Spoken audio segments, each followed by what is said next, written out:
Baxy's Musical Podcast is brought to you by Canna Provisions. Canna Provisions is an adult-use cannabis dispensary with the largest selection of cannabis products in Western Mass, with locations both in Holyoke and in Lee. They offer a warm, unique shopping experience with guides rather than bud tenders. In fact, they're more than just a dispensary. They're a destination. Visit cannaprovisions.com. That's cannaprovisions.com. Adults 21, please, and please consume responsibly. And right now, today's episode of Baxy's Musical Podcast. It's Baxy's Musical Podcast.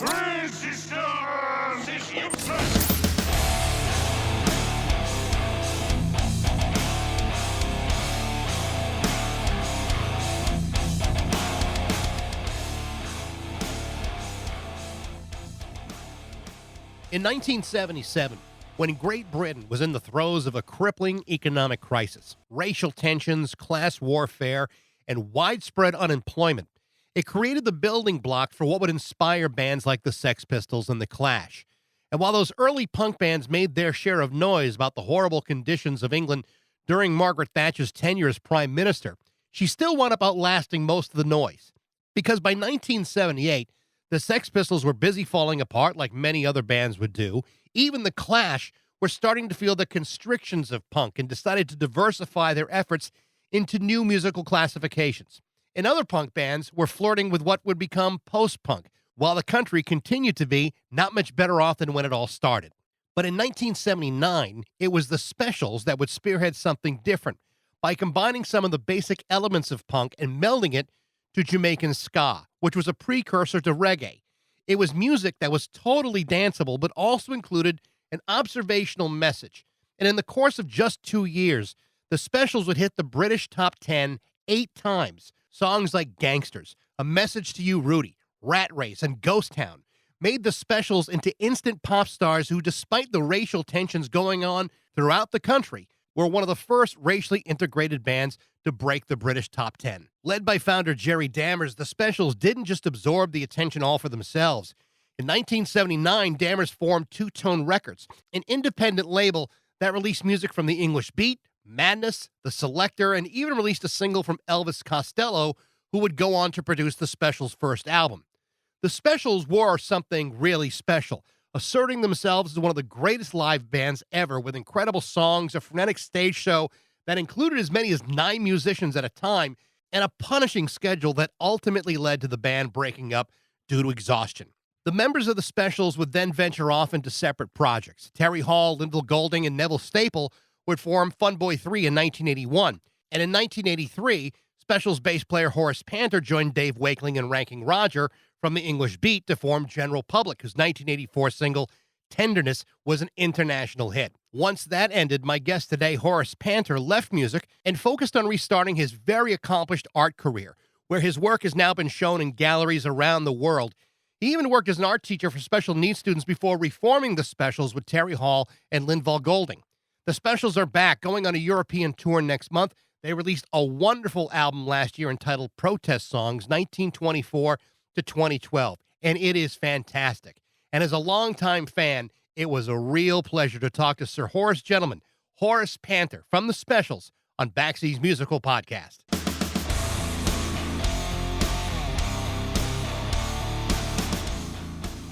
Mike, how are you? Good morning. Good morning to you. Okay.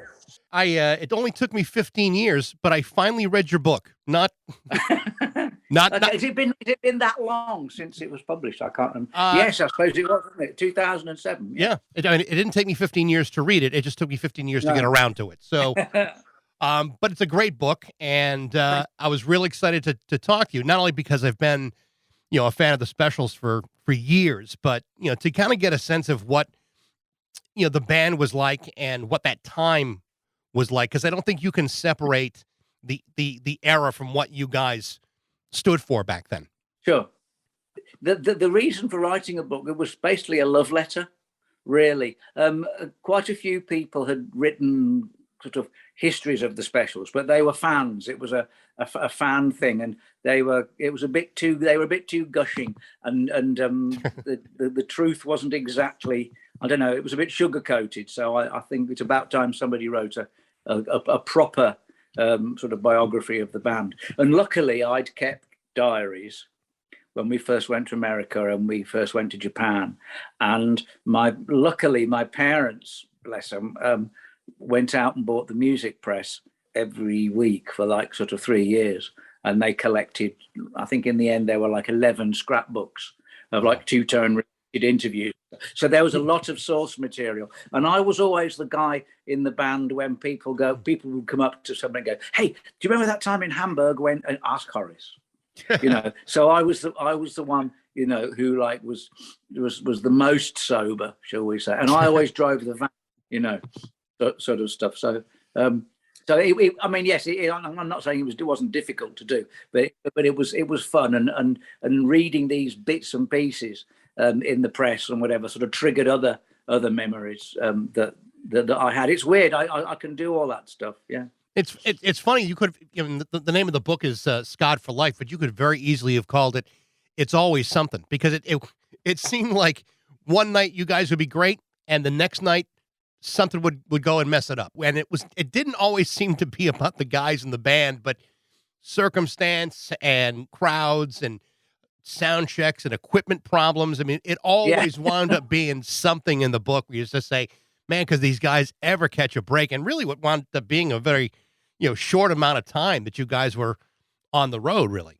That's a lot of people sort of forget that. I mean, more or less 2 years, really, from like 1979 to like 1980. No, perhaps 3 years. Yeah, 1979, 1980, and then the band folded in 1981.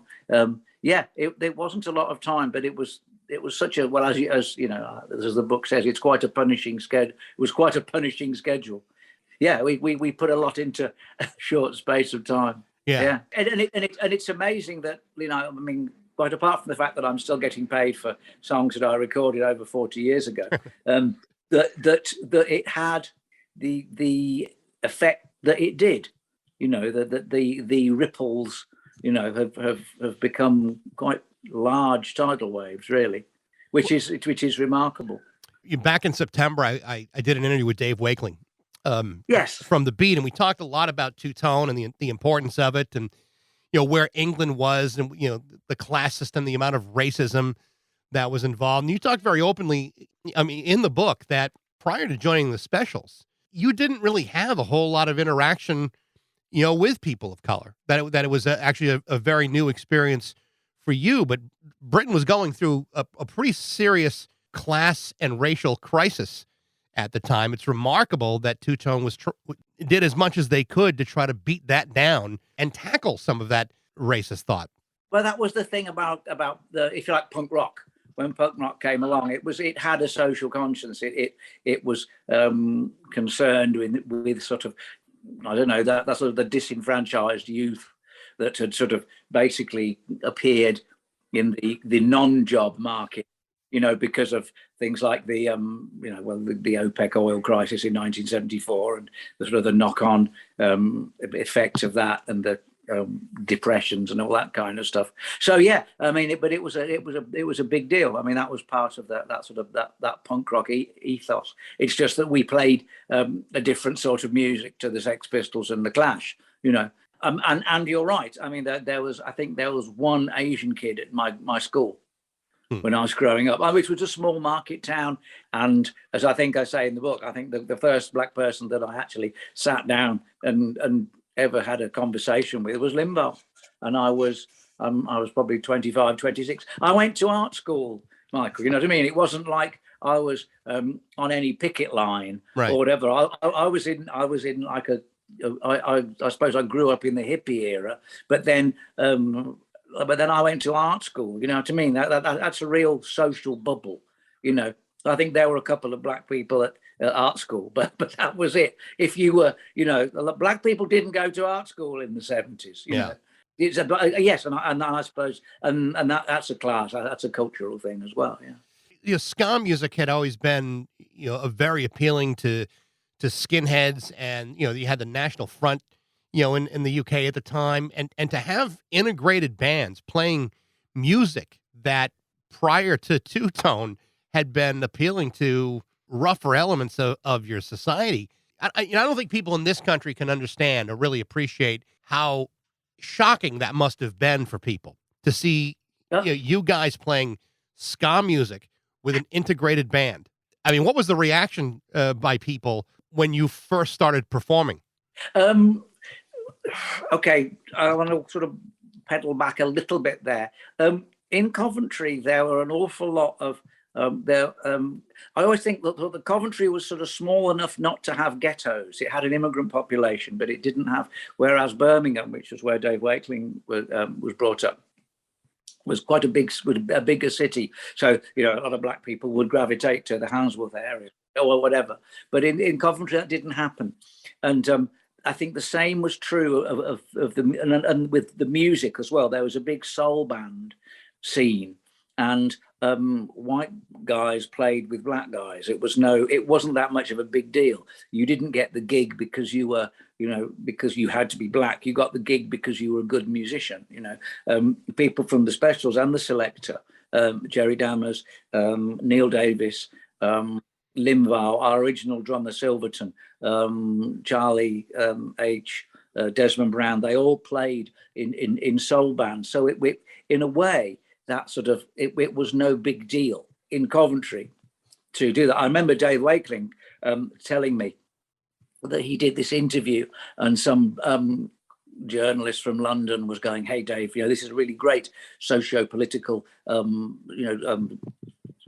comment that you're making, having an integrated band." And Dave turned around and said, "Well, no, actually, we got Everett in the band because he was a good drummer, not because he was black."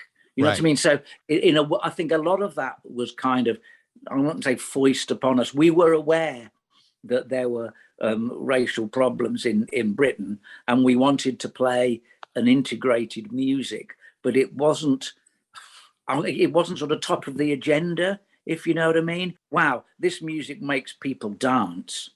That was the important thing. And it's really energetic and it's really good. And I think, and okay, so we could address racial issues, but it wasn't like we sort of, I don't know, it's difficult, isn't it? Because the hindsight says, oh yeah, look what the Specials did for race relations. And that's fantastic. That's really good. But we didn't sort of wake up clutching a manifesto so much as a hangover because we'd been out dancing the night before. Do you know what I mean? Yeah. Yeah, I mean, and people are going to rewrite history, I suppose, like they always do. But I wouldn't say that we started off as a big socio-political movement. We just wanted to make people dance, and we played the music that people wanted to dance to. Yes, it's funny you say that. There's a great line in the book, and it's true. It's like Two Tone almost gave permission for guys to start dancing again. It's like, yes, it's like, one of those things, because you don't necessarily have to be a great dancer to be, skanking on a dance floor. You just don't. Yeah. And that's, to me, that's always been kind of the cool part about that form of music. I think it was Suggs that said that, wasn't it? He said, yes, Two Tone made it cool for guys to dance. Yeah, but you're right, because at discos, it was always the girls that danced around their handbags, and the blokes sort of stood at the side, waiting until the slow numbers. Yeah. I think most guys, I mean, I know for me, sometimes the idea of, going out and dancing is daunting. It's like, oh my God, I'm going to be dancing with a girl who knows what she's doing, and I don't know what I'm doing. At least with Scott, then I could just march in place and swing my arms around, and that would be good enough. Yeah. Yes, although in England, especially in the 60s, the mods, they had the dance moves. And then there was that thing called Northern Soul, which is like all these obscure American R&B soul tunes which had a very... the dancing for that was incredible, and that was guys as well as girls. But yes, I think another thing that I thought was has always makes me laugh is that at Christmas 1979, you could imagine a sort of a 15-year-old kid going up to his mum and or his mother saying, "What would you like for Christmas?" and him going, "I'd like a suit, please, mum." And they wish. Which I thought was really funny, it's like, and mum's heart filling with pride. Oh my God, he's going to grow up. He's going, actually make it a two-tone suit. But I just thought it was fun.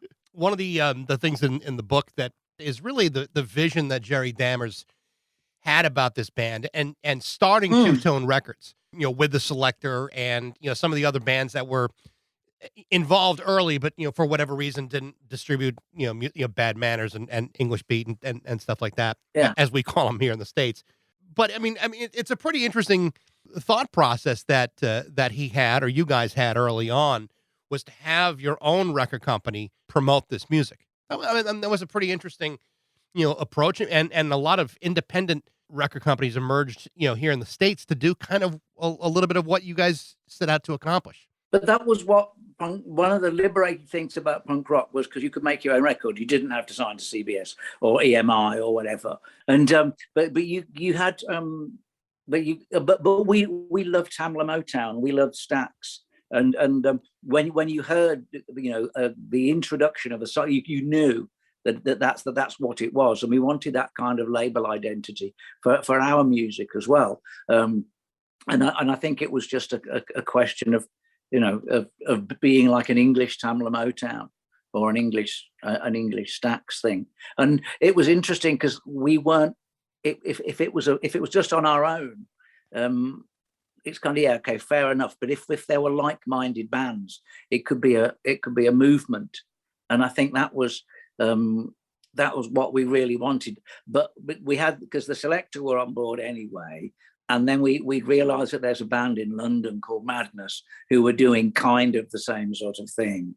And then we heard of a band from Birmingham called The Beat, or the English Beat, and so it sort of snowballed. So then it wasn't just the Specials versus the world. It was this movement, and we had this UK version of Tamla Motown or whatever, where you thought, but then Two Tone became like it wasn't just the name of a record, it became like an adjective anyway. Oh, that's a two-tone band, that's a two-tone outfit, whatever. Do you know what I mean? No, I think it did become kind of a miniature version of Motown in a way. I mean, there was a certain specific sound to everybody on that label, just like Motown did in the 60s. Yes, definitely. So one of the things I really thought was interesting about the book, and I'd love to get more of your thoughts about it, is to talk about Rico Rodriguez. To me, he seems like this elusive enigma in the band. He's got this amazing history behind him. Tell me about playing with Rico and what he represented to you guys and what he was like. As you say, he was one of the original guys. He maintains that he played on the original Message to You, Rudy, as I'm sure do an awful lot of Jamaican trombone players. But he released that Man from Warika album on Island, which I think everybody in the band had heard and was like very much in awe of. So it was like he was the real deal. You know what I mean? It's like being in a blues band and having Muddy Waters playing rhythm guitar. You know what I mean? Right. It was a real big deal. And like a lot of Jamaican musicians, he never made any money. So so along come these upstart English guys, young guys who were playing it far too fast and far too loud. But would you like to come on tour with us? How much are you paying? Yes, I'll come. You know what I mean? But he took to us, and we took to him, and it was lovely. But it was great having someone sort of from the original source, touring with you. Yeah. And as I think, as I wrote, I don't think I've ever met a more consummate and serious musician in my life. We were on tour and we checked into a hotel somewhere. I forget where it was. And we checked in, and I sort of, after about 20 minutes, I came down to reception just to see what was going on. And there was some bloke at reception complaining. He goes, there's all this, no, there's a person in the room next to me playing trombone. I can't concentrate. And it was obviously Rico, but he was practicing. You know what I mean? Right. We never practiced. We'd book into a hotel, we'd go down the bar, we'd go out shopping. The idea of actually getting our guitars out and practicing them was absolutely, what do you want to do that for? But Rico he lived and breathed music. Like all he wanted to do was play his trombone. And I think to be, and that really sort of for me that really sort of pulled me up short. Which is like, hey, if you want to be a musician forever, learn your instrument. But having Rico with us sort of taught us stuff like that. I think it taught me stuff like that anyway. You also mentioned, and I didn't even really think of it this way. I mean, the Specials are not a small band. 7, full-time members of the band, plus, Rico. Yeah. And so it wound up being like and 9 touring musicians in a band. You talked about how, in many ways, it's not, if you were sick of one guy, you could go hang out with another. And it wasn't like you're, it wasn't like you're in the police or something like that. Exactly. We got 3 guys, and if you hate each other, then you got to go call home. Yeah. It's interesting that you had the dynamic where it's always kind of, moving around, who you're comfortable with, who you're trusting, but nevertheless, still managing that many guys to do that same job night after night. I mean, it certainly seemed in the book that that was a challenge too. Yes. Yes, it was. I mean, and some people reacted in different ways. It's some people drank more, some people took more drugs, some people withdrew into their shells. It was difficult, but that was putting us under extraordinary pressure, really. I think we went into it with our eyes open, but that didn't mean to say that we weren't, adversely affected by our surroundings and what we did and all that kind of stuff. Yeah, it's funny. That was a long time ago. I haven't sort of had that, obviously. Yeah, that thing for I haven't thought about it for quite a while. But yeah, we did change. We ended up very different people, and some of us were more different. I think Terry, who was I think he was pretty shy, to be honest. I never really knew him that much back in the day. It's only recently where I've started to become friends with him. But he withdrew because he was the singer and he had girls falling at his feet and all this kind of stuff. And that was a big deal. It was difficult to take. He was the youngest out of us. He was 19, 20. The rest of us were like mid-20s. He was an original punk rocker. He grew up with Patti Smith and the Clash and the Sex Pistols, whereas we'd grown up with the Searchers or the Spencer Davis Group and the Small Faces. You know what I mean? Right. So that there was a difference there.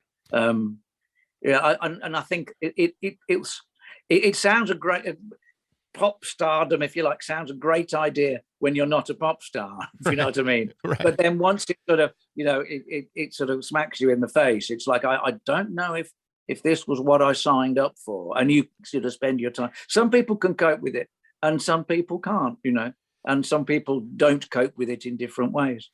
Yeah. And I think it's particularly hard when you're talking about having, 7 to 9 people try to cope with it at the same time too, because with the punishing schedule you guys took on, and it really was pretty punishing.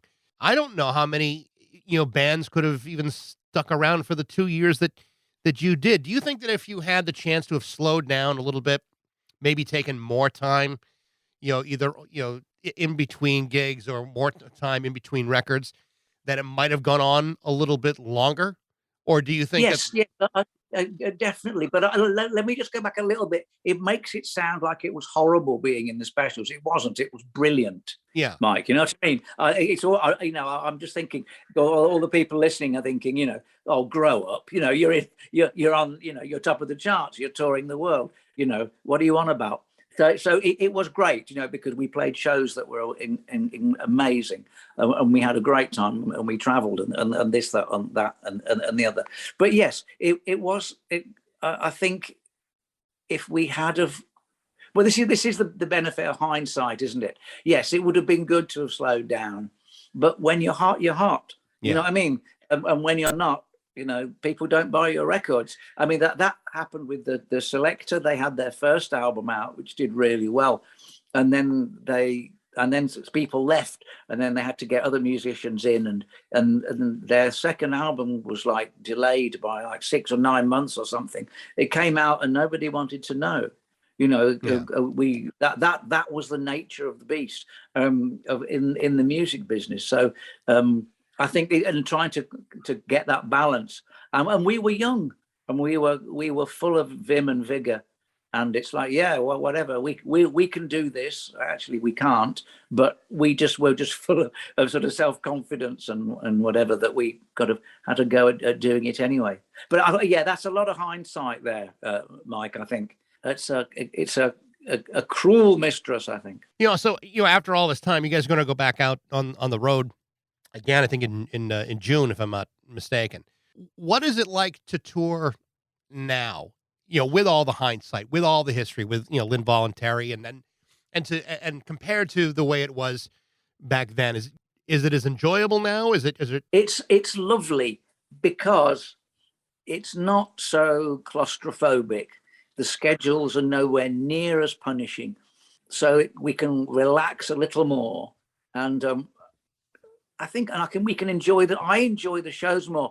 Back then, didn't have barriers and stuff like, so audiences would jump on the stage and all this kind of stuff, and there'd be fights in the audience and all this kind of stuff. So it was although the shows were really exciting, there was this real sort of tension which isn't there now, which is great, because I think a lot of the people who come to see us have sort of grown up and they've gone past all that. So in that respect, it's great. In another way, it isn't. We haven't got that mission. It's not so exciting. But I think, it's commensurate with our age. I think we're too old to have to be that missionary about right. stuff. I think obviously we still have our message that's inherent in the music, in the songs that we play. But I think it's a lot more of a celebration. Not that it wasn't a celebration back then, but it's got a lot more history to it. And people come with their children, mm-hmm. who are perhaps in their late teens, or we have people in their sort of early 20s saying, my parents played me this music from when I was like, naught, to like last week, and I've grown up with this music, and that's really lovely, to get that. And to going on back to something that you said right early on about the effect that the things that, or what we did back in the day, and that sort of that ripple effect, especially in America. We played in Silicon Valley about 3 or 4 years ago, mm-hmm. and our support band was Fishbone. Oh my gosh! I've always wanted to play. In fact, the one band I was always scared of sharing the stage with was Fishbone, because their shows were just amazing. But anyway, we got to play with Fishbone, and just before they went on, Norwood, their bass player, he came over to me and he sat down and he said, "Horace, you don't know what you guys did back in 1979. We were just these black guys who were into Devo, and we went to see Dance Craze, the movie, and then we formed a band."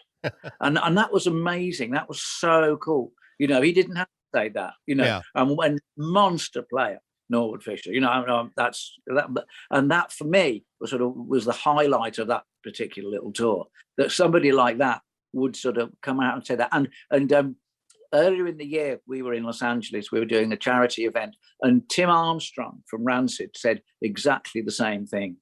He was like, guy, wow, we saw you on Saturday Night Live. We saw Dance Craze, and that was such an amazing inspiration for us. And if you like, it's taken sort of 40 years for me to kind of get comfortable with that, if you know what I mean. Yeah, I can understand how that has to be a little uncomfortable. How do you put that kind of praise into perspective? But when you say these guys from Rancid and Fishbone, you even got my Dance Craze soundtrack right there. There you go. There you go. There you go. But it's great you brought up Fishbone. That's like one of those bands I've seen a bunch of times, and I never got a chance to see the specials live. Certainly seen enough YouTube. Saw Dance Craze, and it's like what you guys were doing, and I've heard this said before, that your live shows when you guys were hot, those shows were almost transcendent. And I Yeah, kind of amazing. believe that, because if Fishbone took any inspiration from you guys, and having seen them a number of times, I mean, they're still one of the best live bands I've ever seen. I don't know how Yeah, anybody follows them. yeah. I was really worried, but well, they were perhaps they weren't firing on all six cylinders that night. Yeah. But we've gone a bit off the track a bit. But I wanted to put that in. I do want to ask a little bit about your artwork, because I've spent some time looking at it, and I think it's Oh, okay. wonderful. And one of the things that really caught my eye, for 10 years, you were teaching art to special needs kids. And Yeah. I think that's amazing. My wife is a special needs teacher. So Wow. Okay. I'm particularly interested in, and what age group were you teaching? Well, it was secondary school in UK, so that's like 11 to 16. Mm. What's that? What's that in America? Is that middle school? Yeah, well, that would be like a middle school to say like the second year of high school. Tell me about that experience, and how important art has been to you, because I mean the work is terrific. Thank you. Well, I met Jerry Dammers at art college. I went to art college. What are you going to do when you're 16? I haven't got the faintest idea what I was going to do, but I know I like being creative, and I had a bass guitar.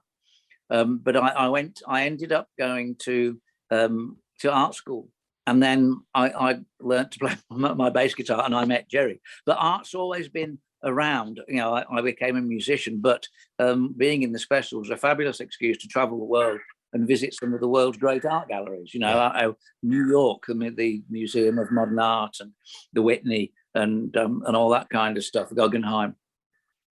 You know, was fantastic, and going to Madrid and seeing Guernica and all that kind of stuff. So I was always interested in it. And then when sort of I stopped playing music professionally for a while, and I can use my degree to get a teaching qualification, and I ended up in this special needs school.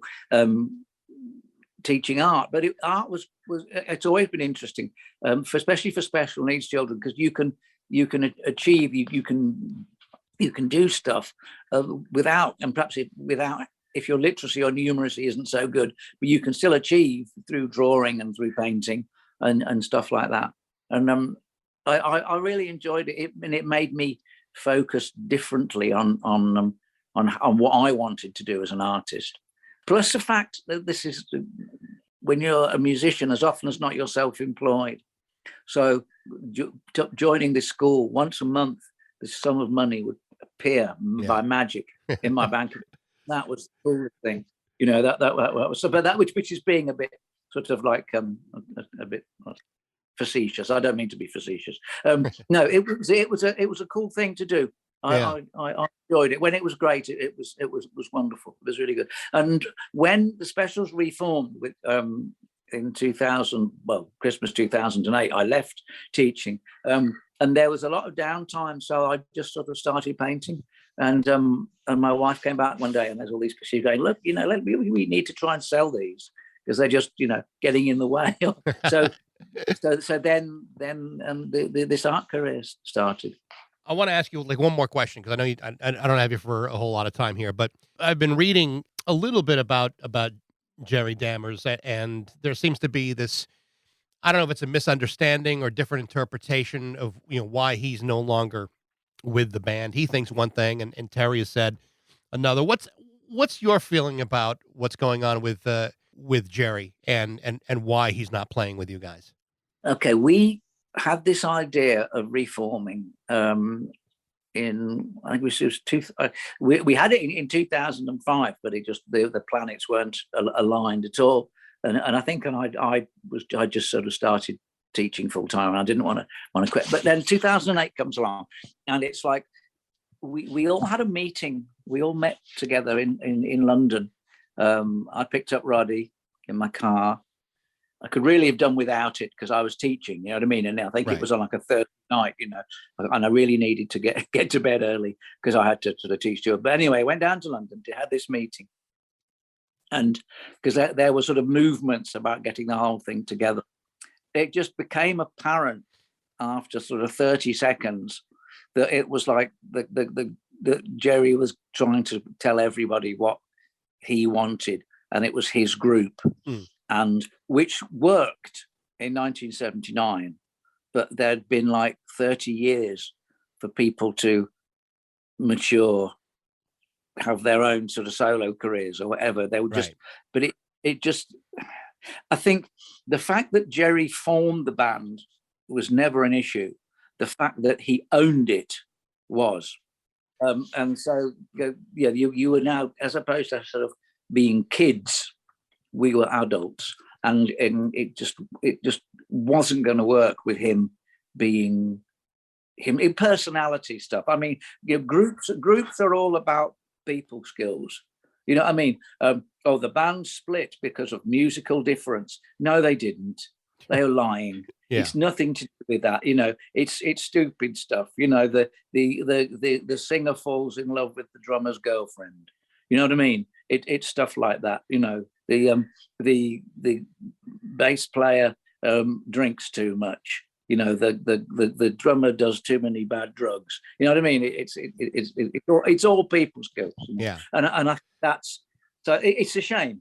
And I am and as I say, I still get paid for stuff that I recorded 40 years ago. If I hadn't have sort of fallen in with Jerry, and followed his vision, then I wouldn't be where I am now. So I will not say a bad word about him, because for the stuff that he did.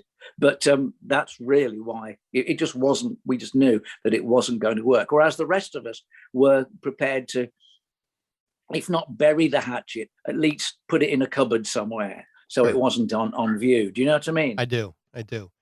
So that was really how it worked. Horace, I really appreciate the time today. It's a real pleasure to speak to you. I love the book. I've been listening to Specials music since the 80s, and it's a real thrill to spend some time with you today. So thank you so much. Mike, okay, it's been a pleasure. Thank you very much, and my best to Claire. The name of the book from Horace Panter is called Scod for Life. It's 15 years old. It's a great book. I hope you find it, and I hope you enjoyed it. And thanks for listening. Feel free to share it, subscribe it, review it, and tell all your friends about it. You can email me at bax@rock102.com. Thanks to Canna Provisions for their support, and you can support them by going to cannaprovisions.com. We'll see you next time on Baxy's Musical Podcast.